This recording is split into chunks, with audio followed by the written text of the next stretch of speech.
He got a hat-trick in the final of the Europa League against Bayer Leverkusen, ending their unbeaten run. And over the weekend, he got a brace against Napoli, ending their unbeaten home run in the Italian Serie A. His name is Ademola Lookman. He has the most goals contribution in the Italian Serie A in 2024. And in a couple of weeks, he's going to be crowned the best player on the continent of Africa. And with that, we welcome you to another exciting edition of Sports Pizza. My name is Edwin Onyebolise. It's a loaded show as always. We have a lot to unpack. I'm not going to waste time here. I'm going to let the cat out of the bag very soon when we come from this break. I'm not doing this alone. I am in the company of David Abe, and together we'll ensure that you have a short time with us. Top-notch analysis. That is what you get on Sports Pizza. Let's go on the break. We'll be back soon.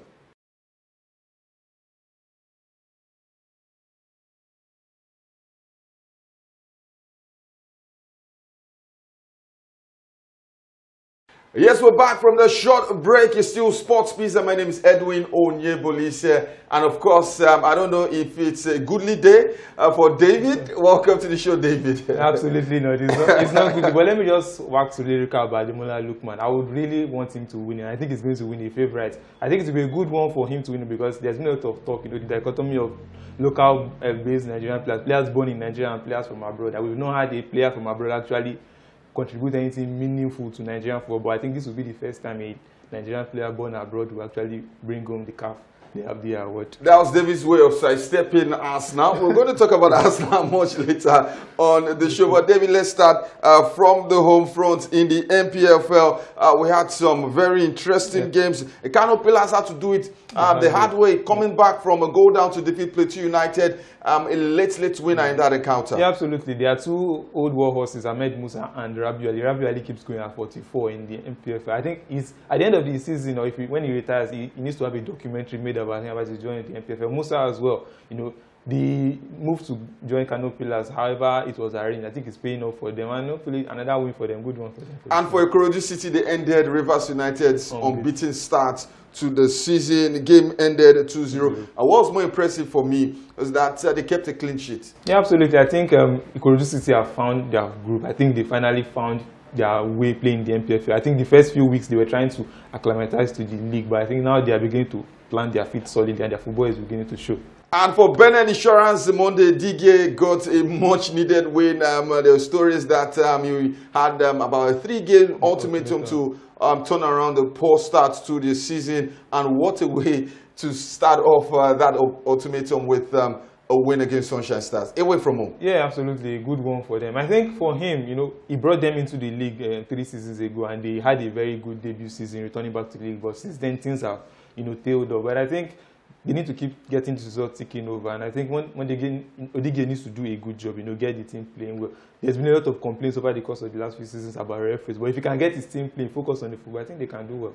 All right, other results. El Kanemi Warriors defeated Castina United by a lone goal. Abia Warriors lost to Heartland by 2-0. Emmanuel Amunike is working magic, David. Yeah, absolutely. I think this is their first time ever winning away from home against Abia Warriors in their entire history of the MPF. And I think it's a fantastic one for him. I think Amunike is working the magic. It was a good appointment. It shows you that good managers always get good results when everything is put in place. Good one for Heartland. Aqua United defeated Kwara United by 2-1. Bayelsa United and Enyimba played out a 1-1 draw. Niger Tornadoes defeated Shooting Stars by 2-0. Rangers defeated Nassau United by 2-0. While Remo Stars defeated Lobby Stars by a lone goal. A quick look at the NPFL table.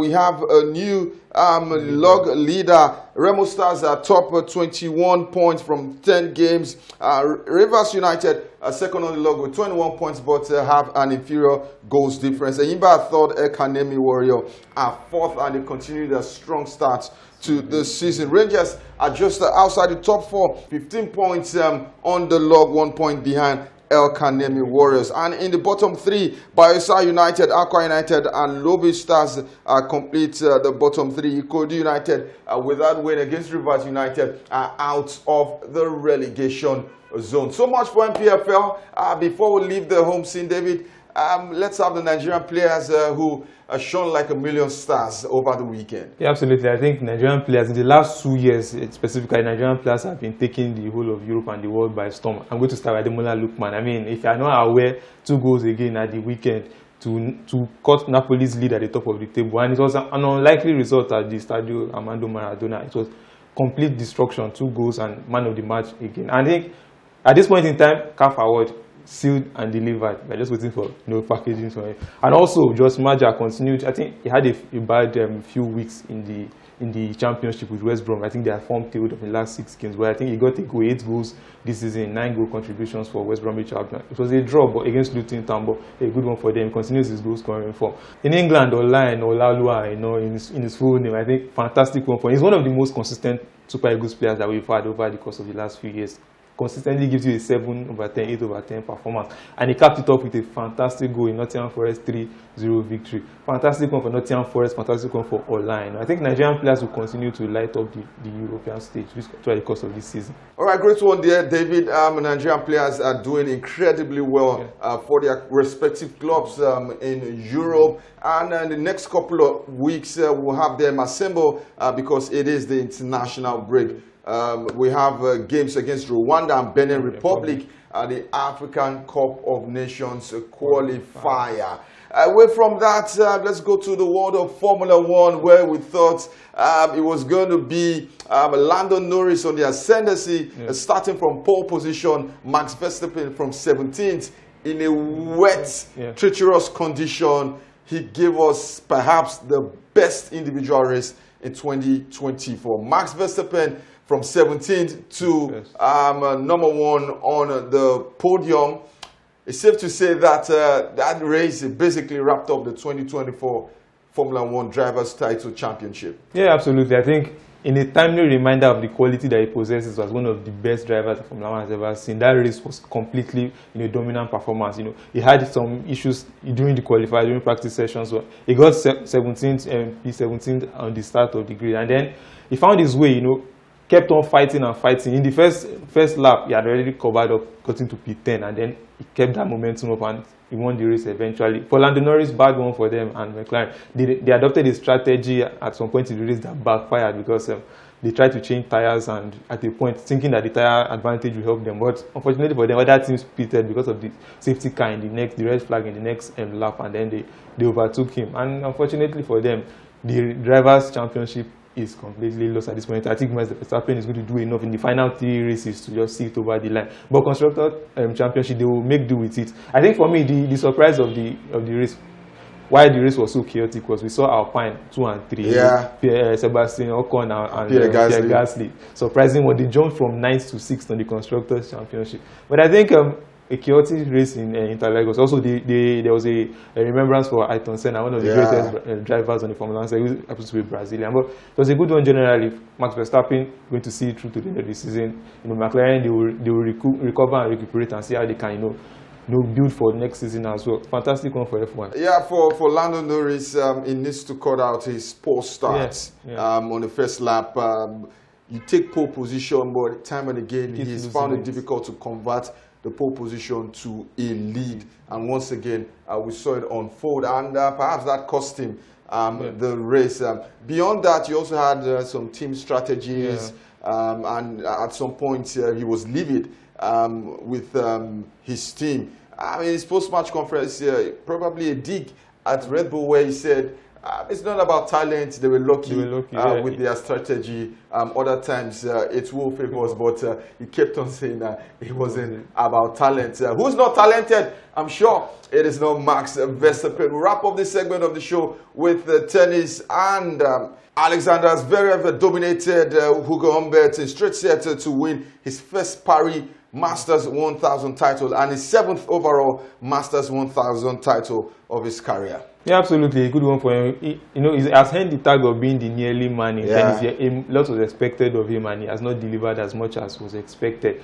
But coming into this Paris competition, seeing that the likes of the big name, Novak Djokovic, defending champion, was unavailable, and the likes of Yannick Sinner, the likes of Carlos Alcaraz also not available, I think it was prime for him to get it, and I think he did just enough, considering, and now he's back to number 2 on the world rankings. Looking forward to the ATP finals, at the later part of the month, seeing how far he can go. But hopefully he'll pick his career up from here. Yeah, so the German is qualified for the season-ending ATP Tour finals. Like David said, it was a 6-2, 6-2 win against Hugo Humbert, the Frenchman who was seeking his first Masters 1000 title. Like David also said, his world number 2, his leapfrog Carlos Alcaraz. He's won the ATP Tour finals before, but that is the biggest title of his career. He's gone in for his second. A guy who's yet to lift a Grand Slam singles title. We'll be hoping that he ends 2024 on a high and starts 2025, hopefully with the Australian Open in the back. Let's go on a break.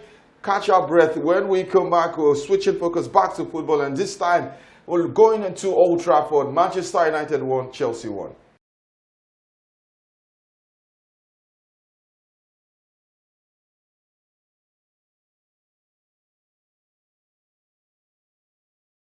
Welcome back to the second half of the show. Sports Pizza, Edwin and David still in the building. Remember to give us a follow. Our social media handles are showing on your screen. David, let's head straight to Old Trafford, even though we're in Nigeria, I know. It was 1-1 Manchester United and Chelsea Spurs shared over 90 minutes.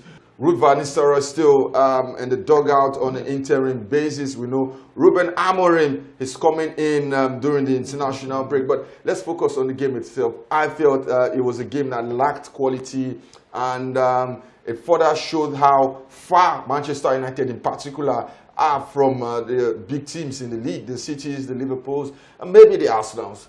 Yeah, absolutely. I think the game was a reflection of two sides who are, in different directions. Chelsea are an improving team. United are still far away from where they want to be. And I think for those who were enjoying the high of the Carabao Cup win against Leicester City, I think they were brought down back to it. The familiar feelings of the Ten Hag era, unfortunately, are still hanging around in the corner. Manchester United cannot find a way to score goals, and then they cannot defend properly. I mean, they got the lead through a penalty from Bruno Fernandes in the 70th minute, and the 71st minute they conceded from a corner kick when the ball fell to Caicedo at the edge of the bar, and they couldn't clear their lines properly in just a minute. So I think Ruud van Nistelrooy was in a very strange place because he had 3 games and 3 games only to be manager of the club. The Leicester game, and then the Chelsea game, and then the game against PAOK in midweek in the Europa League. I think there's a lot of work to be done for Amorim when he comes in, and I think it was clear for everybody to see. Still with Manchester United and Chelsea, at some point you felt like Chelsea could have done better. I thought overall they were the better team. They could string together patterns of play, attacking patterns of play, but in the final third, something was lacking. And once again, without Cole Palmer, Chelsea seemed to be bereft of ideas. I think that's where Chelsea are at this point in time under Enzo Maresca. They are a team who are able to do well, in the attacking phases of play up until the final third when they need to actually put the ball in the back of the or make something, dangerous. But they rely too much on Cole Palmer for those kind of situations, and that's where I think Maresca needs to do a lot more work. The rest of the other guys, they need to find other solutions apart from Cole Palmer, because if Cole Palmer is not making things happen in the final third, every other person struggles too. And in Tyneside, it was Arsenal away. Last season, they lost controversially, but there was nothing controversial about this weekend's loss. David, 1-0 Newcastle brought Arsenal down to earth. And the question is, are they choking in the wrong time? I think Arteta has, built a team that is capable defensively, but in the attacking phases, creating chances here. I think that's where this Arsenal iteration we are seeing now is quite different from the one we saw in his, the first season when their title charge was established, and then last season as well. There's been a lot of changes. I think they've now shifted to a much more defensive side, as much as we would not want to admit it. But then the departure of Odegaard, in the absence of Odegaard, has really affected them.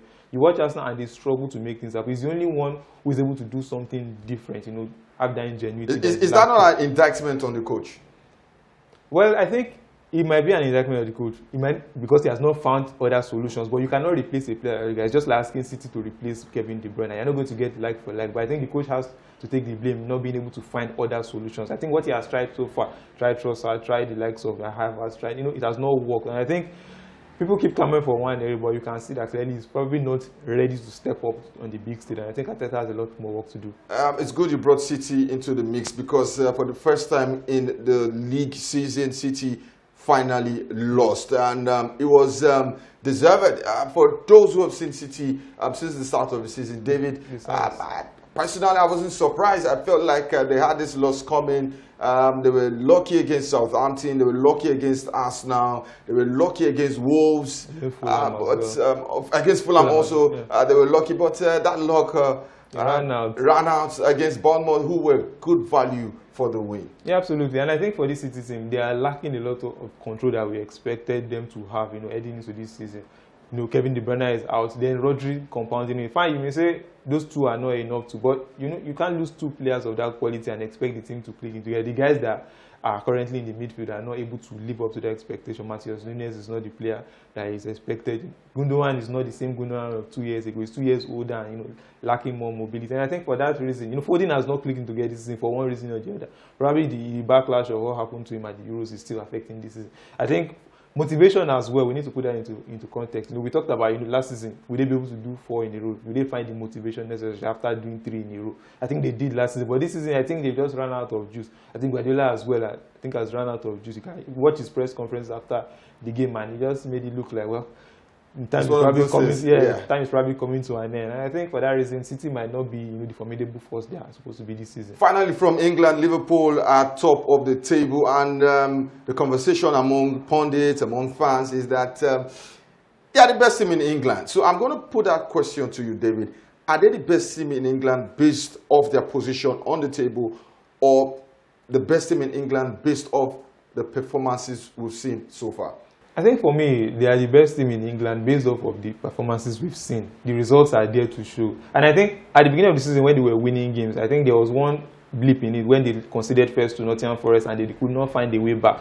And I felt that was the only downside there, that if they conceded first, how are they able to respond? We saw them against Arsenal. They conceded first twice and then they responded. We saw them against Brighton again, 2 good teams now, and they'll be able to respond. So I think they've crossed that final hurdle. They're able to impose themselves in games where they need to, and then in games where they need to respond, they're able to also respond. So I think they have all the tools working well for them to, as the best team in England at this point in time. All right, David, we're wrapping up the show with Bayern Munich, unstoppable Bayern Munich. Yeah. Last season, they were exposed, brutally exposed. Thomas Tuchel had to resign at the end of the season. An inexperienced manager, because company has never managed at this level. Bayern got him in. There were questions about him, suffered losses in the Champions League, in fact, consecutive losses. But one thing you can't deny is that Bayern Munich are clearly the best team in the Bundesliga. Yeah, absolutely. I mean, the levels this season compared to last season have been raised to it. And I think where I got convinced about him was the game against Stuttgart, because I watched their game against Stuttgart last season under Tuchel, and it was completely different from what company offered. 3-0, the dispatch, and Stuttgart, if you watch Stuttgart, they're one of the best teams in Bundesliga. And the way they dispatched them was clear that company has raised this game to another level. You watch Bayern Munich and they play in a way that is quite unique. And then I think all the attacking principles he tried to implement at Burnley that did not work, those foundations, he brought them to Bayern, and then with the quality of players he has, everything is beginning to gel together. Musiala is doing well, Michael Olise as well. I knew he was going to take the Bundesliga by storm. What he has done is truly remarkable so far. Yeah, for Bayern Munich, finally, David, can they win the Champions League this season?